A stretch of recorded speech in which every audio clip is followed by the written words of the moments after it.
A new theory on the missing MH370 flight claims the pilot could have flown for hours whilst passengers lay dead in the cabin. Could this be the answer to one of aviation's biggest mysteries? It's been 10 years since the Malaysia Airlines flight just vanished, with 239 people on board. Their loved ones still have no closure, apart from pieces of debris that have washed ashore. But a commercial pilot who's been working for years to find out what happened thinks the plane was depressurized, which he says is quite easy for a pilot to do. In a depressurized cabin, oxygen masks would have only allowed passengers to survive for about 20 minutes. Surely the pilot would die as well, right? Well, extra supplies and special masks in the cockpit would have given him more than 20 hours to divert the flight path. So, theoretically, he could have shut off power to satellites so the crew had no way to contact the ground, leaving him to make the plane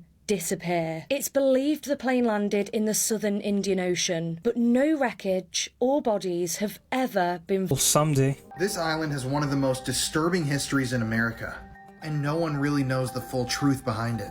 So like I said before, this island was owned by multi-millionaire Francis Sheldon, pictured right here.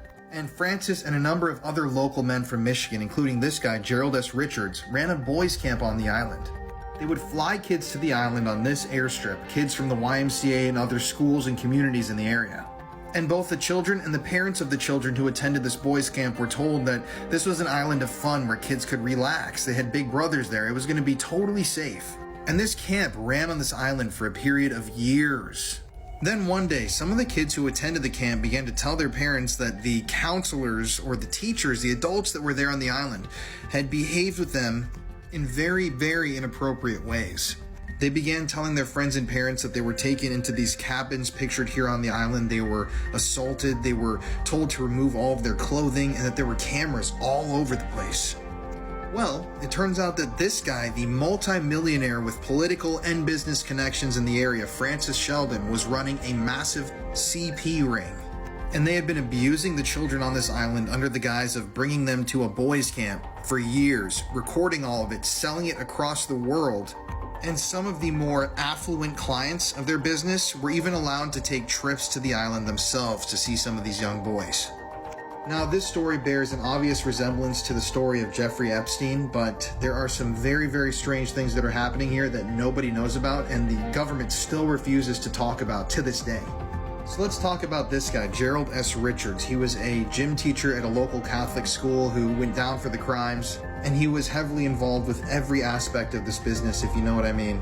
Well, it seems like through his political and business connections, Francis Sheldon was actually tipped off that he was about to be arrested and raided and charged with these horrific crimes. So Francis, before he could be brought to justice for these crimes, he actually fled the country in a personal plane. He then moved to France, got remarried, and died in Amsterdam, and never had to pay for any of the crimes that were committed here. But it's when we start talking about the murders that this story really starts to blow my mind. So take a good look at this guy, Chris Bush. This is Christopher Bush's father, Harold Lee Bush. Now, he was an executive with General Motors, and the family was obviously extremely wealthy. They were politically connected, and they were very connected to every business in the area. These guys had a lot of power. But back to Christopher Bush. This guy had assaulted a number of children. He'd been let out of prison, let out of jail in a very, very suspicious way multiple times, put on bail for serious offenses.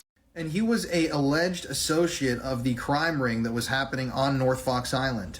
Meaning that, like I said earlier, he was one of those people who could afford to actually fly out to the island to do things himself. I mean, it's really sad seeing all these people do these things when they have higher connections in the hierarchy. Back in like 2006, 2007, when YouTube was just kind of starting to get more views and videos uploaded there was this thing that a lot of people were tuning into called a homunculus. So back on YouTube, there wasn't like guidelines. People could post all kinds of stuff, and there was a ton of conspiracy videos and a ton of videos that were what we would consider kind of like dark web videos now, but they were there on YouTube.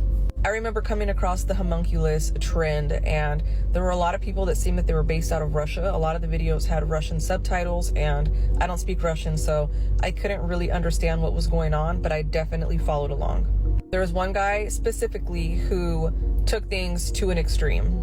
I remember people saying that what he was doing was a crime against humanity, and that it was actually like against laws of humanity. And supposedly there's like a world treaty that says that no countries will be involved with doing what he was doing. The videos he would be uploading would be in different locations, and he would upload random videos, and I even remember that his videos were getting taken down because they were so bad.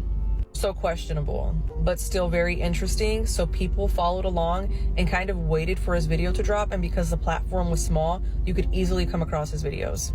What he was doing was taking fertile chicken eggs and injecting or fertilizing them with his own DNA, his own swimmers. A lot of the times they would fail, nothing would happen, no fertilization would occur. But it came to a point where he was fertilizing them and he was able to make a baby. A lot of people were saying that it was hard to believe his videos were fake because we got to watch them grow. He would have updates and he would be talking about new things and new developments that would happen. And it was just so scientifically correct, it was hard to believe that it was faked. I watched this thing grow up, and this was basically his child.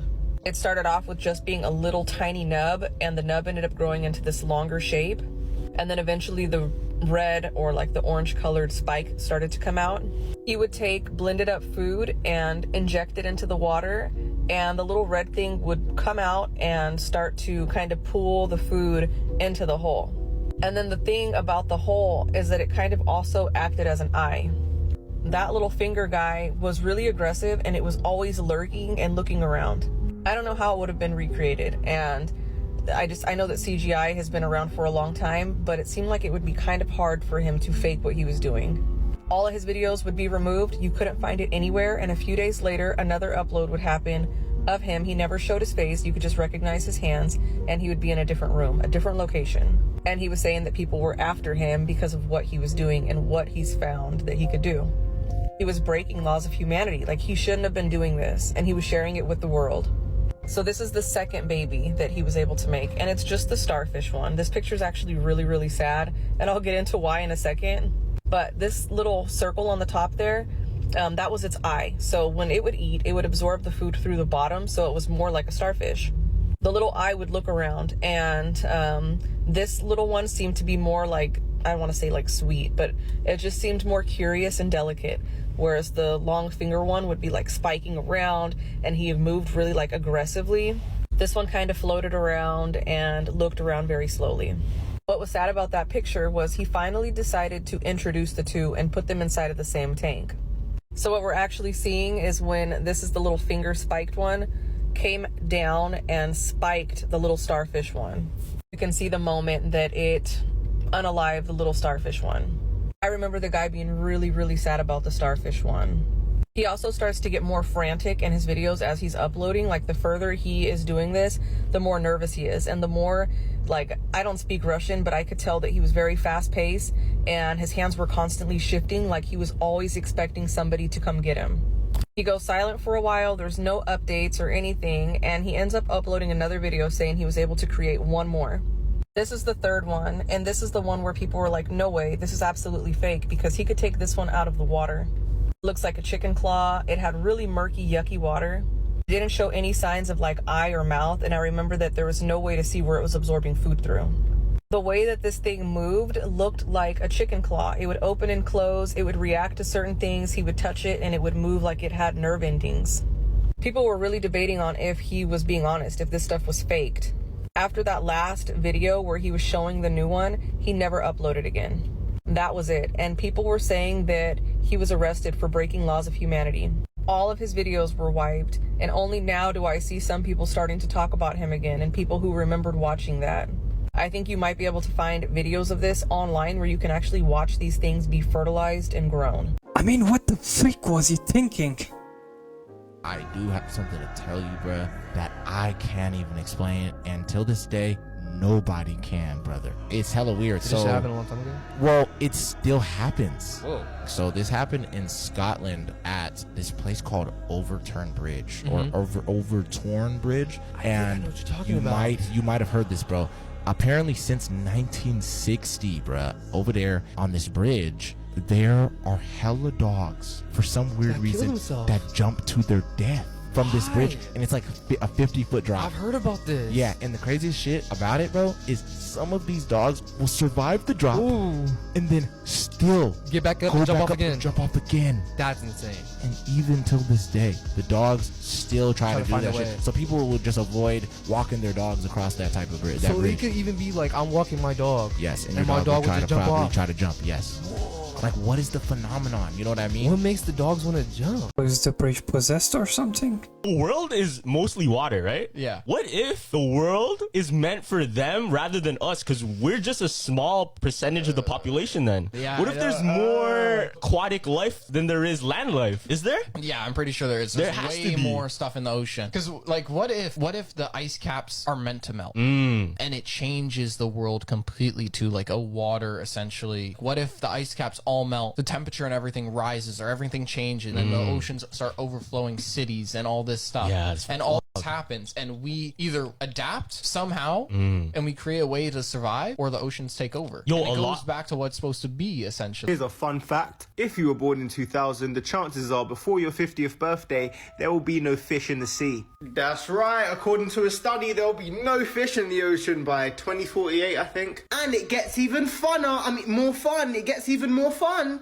There's nothing we can do about it. Absolutely, we're fucked. You see, the media likes to point the finger at the public. It's you that's making the fish go extinct. But hold up, we're not the ones funding the fishing fleets. The government is. Fishing isn't the problem. It's your plastics and your CO2 emissions. Oh, I thought it was the 50 million sharks you killed last year. You know, as bycatch or whatever.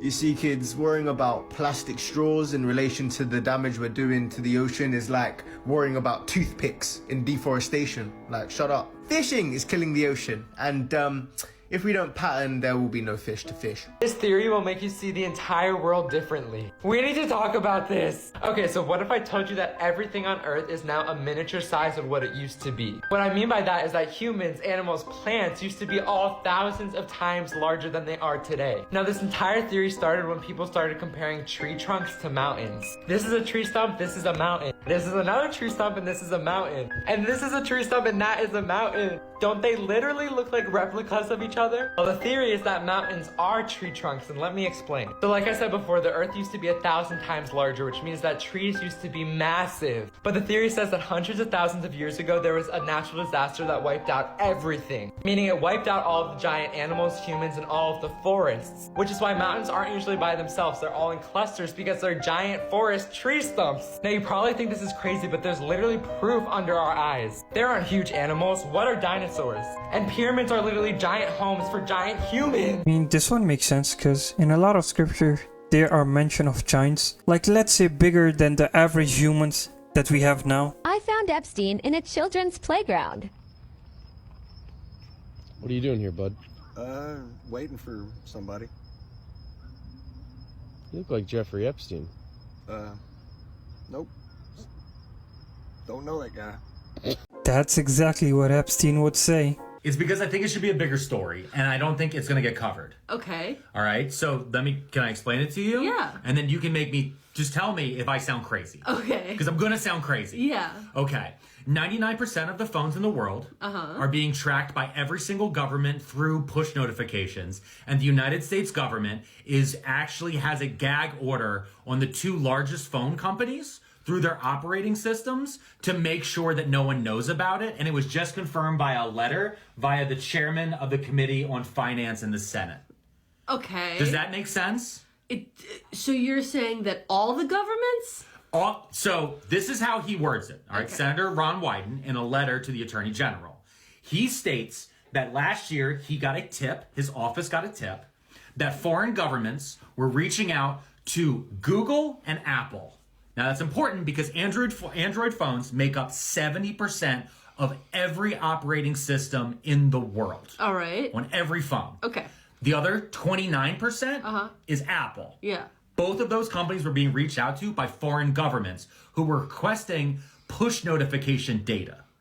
Push notification location data? So you know when somebody sends you a text? Yeah. Okay, and you get that little thing that pops up at the top of the screen? Yeah. And it's like, oh, you like this thing. Or like Amazon sends you a little bing. It's like, oh, just so you know, Magneto helmets are 30% off. And then you click the button and buy. I cannot believe you bought that Magneto Okay, helmet. ignore this. The governments are tracking us, okay? Okay, all right. I will put it on so they don't hear my thoughts. Do you understand? Yeah. Okay. So when you get that, that's a push notification. Yeah. Okay? But that doesn't come directly from your app.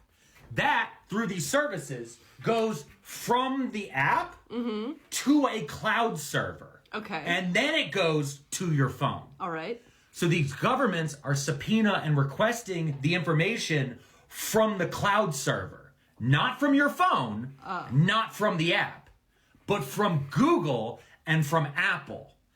And so these governments, we don't know what governments, it just says in the letter, foreign countries are reaching out and collecting this data. Now, the assumption being ones that the United States has security partnerships with throughout the world. Maybe. But also maybe the United States government as well. Because when his office reached out and were like, we want more information about this, both Google and Apple stated to the senator, who is the chairman of the Committee on Finance, he has the clearance. We can't tell you because we're under a gag order by the United States government. So this senator is asking the Attorney General, hey, lift the gag order and let people know if they're being surveilled through the push notifications. Because those push notifications could have things like in a text, who the text came from, maybe like a little bit of the preview of the body of the text, maybe other metadata in there, like where the text was being sent from or other things, like when you drop a pin to tell someone your location, and it tells you in the push notification, tons of information could be up there. Yeah. And like, this just came out, but I'm already seeing it like not getting any traction anywhere. Why not?